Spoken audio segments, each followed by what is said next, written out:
this month, we went to Colorado Springs. In today's video, I'll explain what we learned about its history and geography, as well as show you what we found and what to expect if you go there. Let's get started.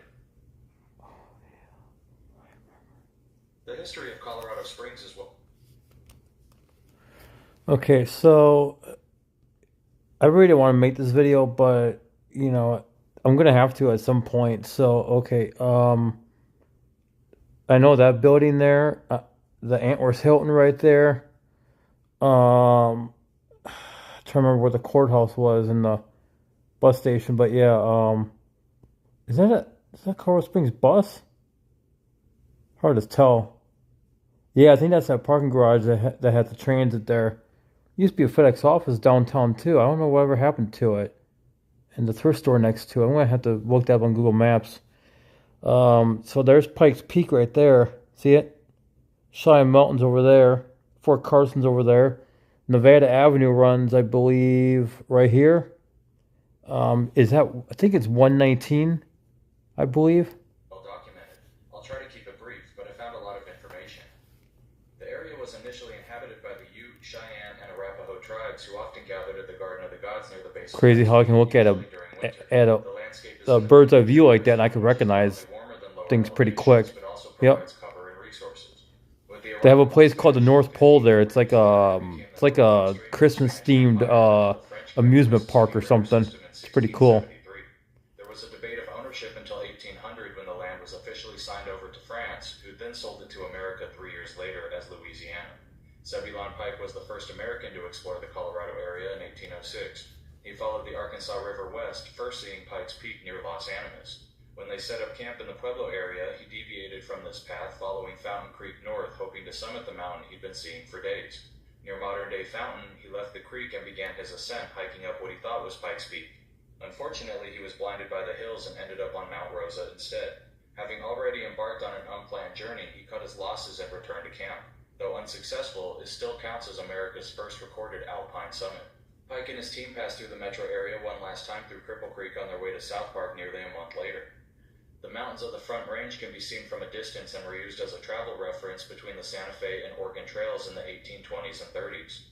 Though the Santa Fe had been bringing people into Colorado since 1821, the Pikes Peak region remained relatively untouched until the Colorado Gold Rush in 1858. Prospectors began scouring the hills for valuable minerals, and in 1859, at the mouth of Ute Pass, Colorado City was built to supply them. That winter, the Utes returned only to find their forest destroyed and their land inhabited. This started years of conflict that wasn't resolved until 1867, when the Medicine Lodge Treaty removed the natives to Oklahoma and Utah. In 1869, General William Palmer fell in love with the scenery while passing through. He purchased some land near the confluence of Fountain and Monument Creeks and started the Colorado Springs Company. Already an upcoming rail baron with the Denver Rio Grande, he put a stop in Colorado Springs in 1871, bypassing Colorado City. He named the stop Fountain Colony, but this bland name was replaced by Little London before officially becoming Colorado Springs. Palmer created this new community as a resort using the enticing scenery, nearby mineral springs, and plentiful sunshine to attract guests. He designed the town with wide streets, parks, lavish European-style buildings, and even brought in more than 10,000 trees to complete his vision. And it worked. Colorado Springs spent the 1880s becoming a travel destination, drawing in some of the world's most famous people. Then in 1890, on the other side of Pikes Peak, Cripple Creek began its gold boom, which exploded the population. A majority of the gold investors lived in Colorado Springs, leading it to be called the City of Millionaires prior to World War I. Spencer Penrose is likely the most prominent of these investors, being credited with establishing the town of Penrose, as well as amenities like the Cheyenne Mountain Zoo, Broadmoor Hotel, and Pikes Peak Highway. I know someone that used to work there in the kitchen as a kitchen staff. To remember her name, Sally Lagarda, I think her name was. I talked to her through a YouTube, Yahoo, many years ago. In 1909, the Garden of the Gods, Cave of the Winds, and Seven Falls all became protected parks. I know about Seven Falls. I've been there. Wow, so many years ago. I wish I can get pictures of Seven Falls again. Even more access to the area, and growth occurred even during the Great Depression.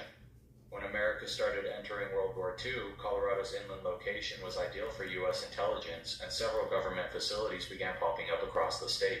Camp Carson was El Paso County's first in 1941 and was followed by Ent Air Force Base, the Air Force Academy, and NORAD. Following the war, the city experienced suburban expansion when military retirees decided to stay. In addition to housing, higher education expanded with UCCS, PPCC, and CTU all opening between 1965 and 67. It was also during the 60s that Springs finally overtook Pueblo as Colorado's second largest city. I-25, yep. Many changes, including geographic expansion that extended the city boundaries to Black Forest and Fountain. Oh my. Falcon Air Force Base was constructed to the east, and a religious following arrived. With I recognize that building right there. On the family. The population of the Front Range exploded during the 90s, and by 2000, the Springs Metro had I think that's the way I remember it right there. For the most part, right there. That's how I remember it. around 500,000 people. Despite the city's current reluctance with marijuana, Springs was the location of the state. Yeah, that's pretty accurate. It was about 500,000 around 2004, 2006-ish. I was there in 2004, 2006, and passed through in 2007, but it didn't stay in 2007. So last time I was officially there in the Springs, like actually hanging out in the Springs, was in early 2006. So that would have been February, probably in the May-ish, maybe April, somewhere. Well, no, probably February in the late March. January, late March-ish, somewhere around there. Because my dad got home and he came to Fort Carson. We all went to see him the homecoming. I think it was February 14th, 2006. Its first medicinal Wow. dispensary in 2006. The following year, the Cosmics Project began, widening I-25 from the World Arena to Monument. I didn't hear about that. What the hell? I heard about the T-Rex project up in Denver because I was living literally right next to it. The city has experienced growth year They had after like year, webcams but that it's you also could gone through control several through the unfortunate events website. recently. It was pretty cool. In 2012, the Waldo Canyon fire burned over 18,000 acres in the Ute Pass area. Then, the following year was the Black Forest fire, and though this burned less area, more structures were lost. Between both fires, a total of 857 homes were destroyed, plus the damage. Oh yeah, I remember that now. In the early stages of recovery. I was really concerned for somebody that lived up in Denver. 2018 saw the worst hailstorms in recorded history. Yeah, I was really worried about her. I was like really, yeah. $1 billion in damage. In 2020, Gannon Stock was killed by his stepmom in Lorson Ranch, and his body was found in Florida. Finally, in 2021, the boyfriend of a guest attended a child's birthday party where he killed nearly the entire family before turning the gun on himself. Despite these crazy events, though, Colorado Springs maintains a great atmosphere and enjoys lower crime rates than Denver or Pueblo. Today, the city has a metro population of 800,000 with over 5.2 million visitors annually. There are 45,000 active duty military and 200,000 retired vets residing there. Pearson Air Force Base. Oh wow. Moving in. Prices will continue to rise, especially on the north and west sides of town where expansion is impossible. Colorado Springs continues to rank as the nation's top. There's Shine Mountain right there, everybody. Yeah, like when I was staying with my stepmom and my little brother Noah at the time, and my sister and her husband Brent. They didn't. I don't think they had their kids then. No, they were. It was just them two, and then me. Like I was staying in my stepsister's bedroom at the time, and when I would wake up, that's a view that I would see right there. For quite a few mornings, that was really cool. I really miss those times, you know. To move to or visit, indicating a busy future for the state's fastest growing city.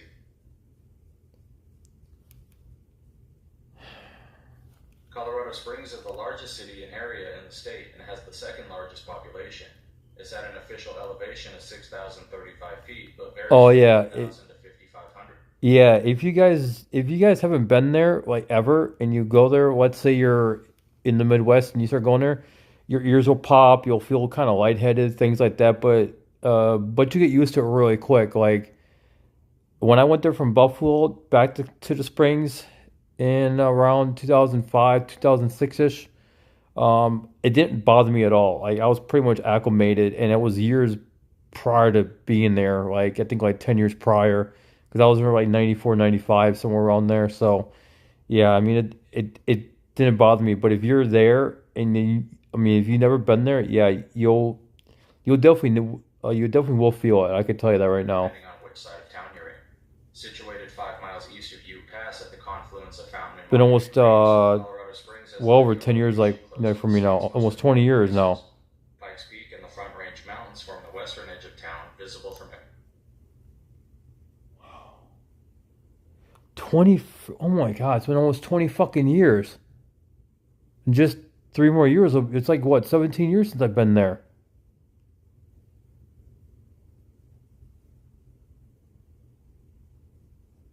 Wow.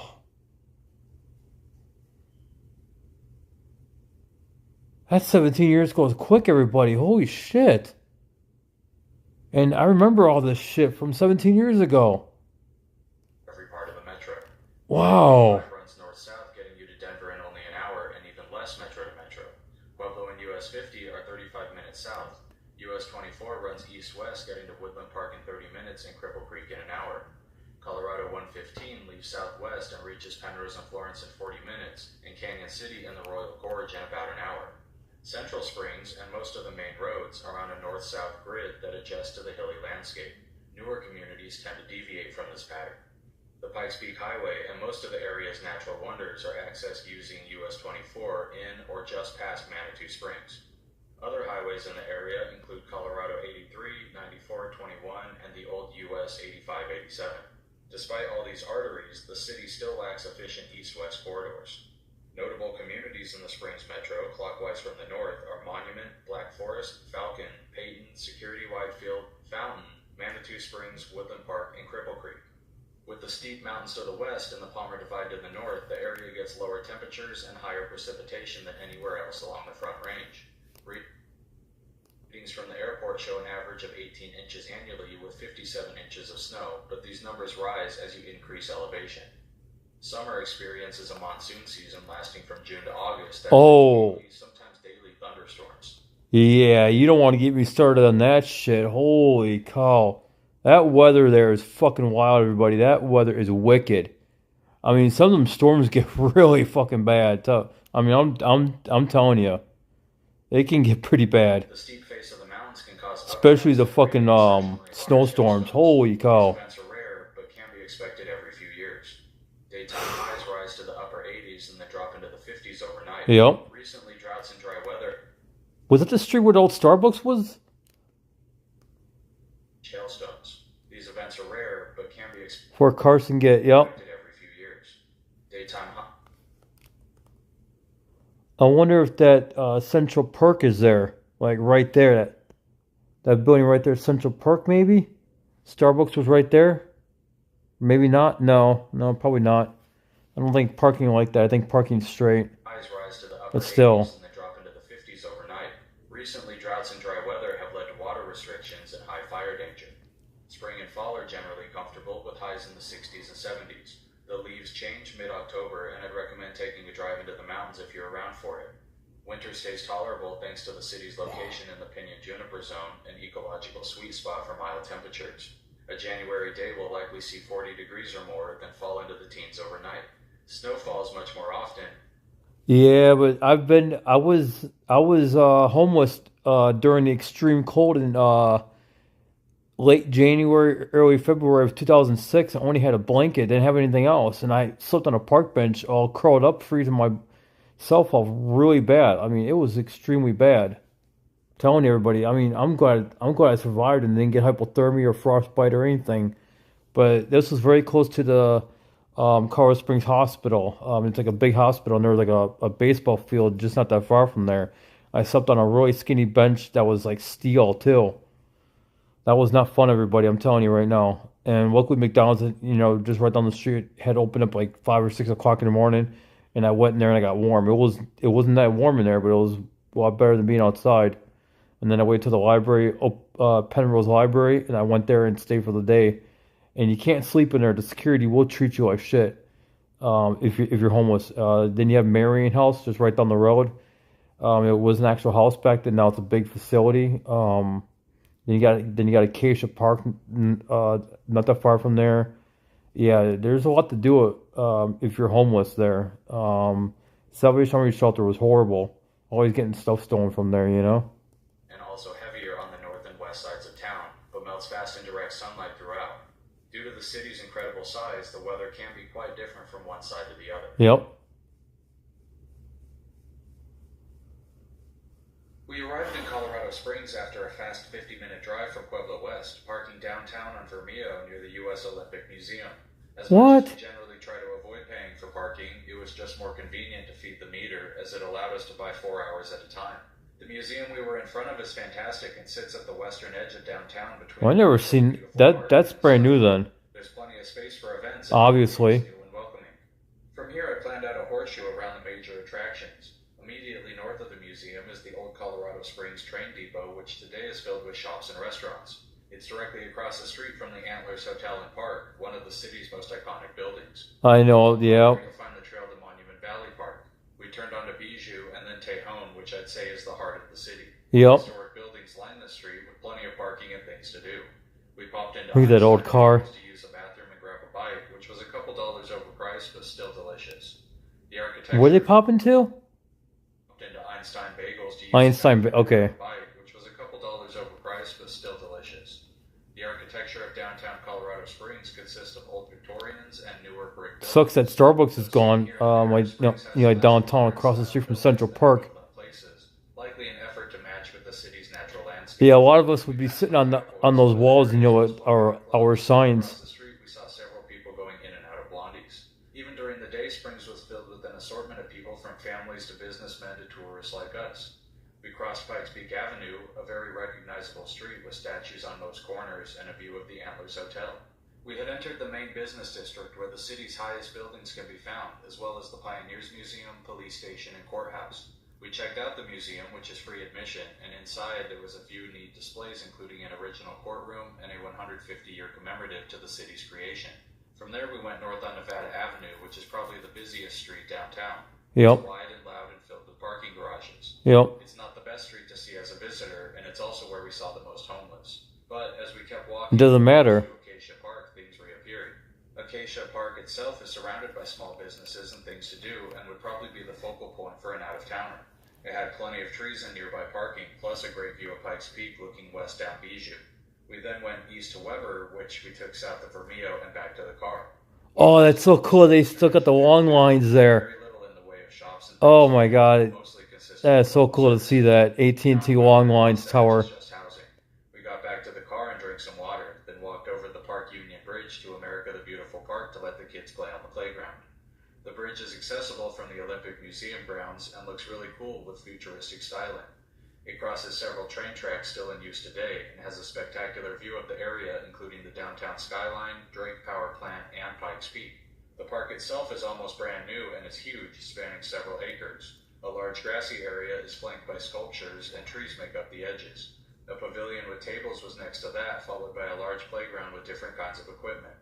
The kids really enjoyed this park, and it's probably the best yet for overall size and quality.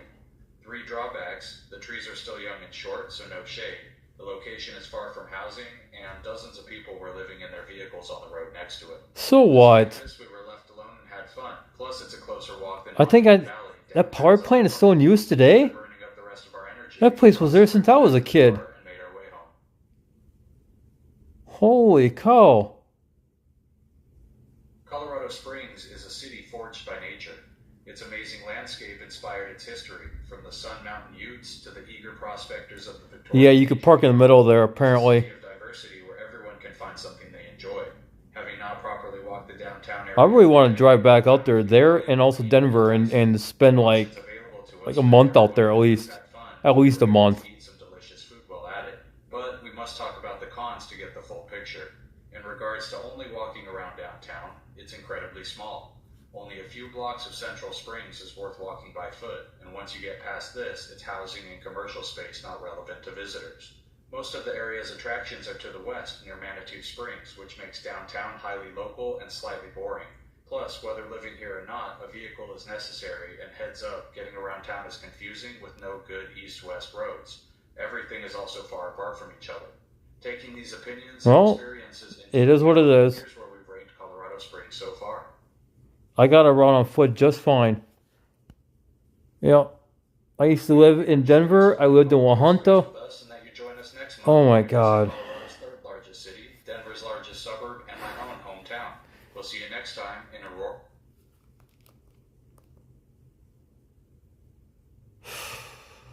Wow. November 20th, 2022.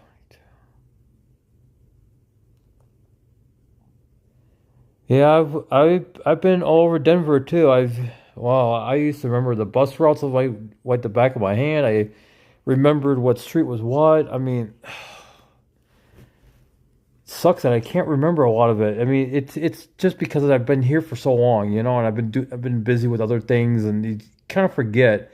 But yeah, I mean, I'm sure if I went back there, I could remember exactly how to get around with no problem. I'm sure I could remember what bus and light and what light rail goes where and what mall is where and what services are available and what locate in what specific block or what specific address. And I would probably be shocked at seeing certain stores boarded up that were opened up in 2007. I mean, in 2006 and 7. I mean, yeah, I would be shocked, but I would be like, yeah, I know how I would feel about seeing stuff in, a person being there if I went back to Denver or the Springs or even La Junta. I would just be like totally in shock, amazed, happy, sad, everything. A lot of memories would come flooding up. It would be it'd be a very big struggle to deal with, but I would have to deal with it if I went there. I mean, even if I went back to Wisconsin at this point, like Appleton, Nina Menasha. Oh my God, a lot of memories would just flood up. Yeah, even Buffalo. I mean, yeah. So it is what it is. That's why I want to get an RV. I want my girlfriend and her son, and I would think it'd be okay for her mom to come too. To be honest, but it would be a much bigger RV. But if we got an RV and we all lived in it, that is exactly what we're doing. We're just gonna travel around, make some money, and sightsee, and just meet awesome people, and that's how it's gonna go. Until further notice. I mean, I want to do that as soon as possible. So, yeah. All right, everybody, take care and stay blessed.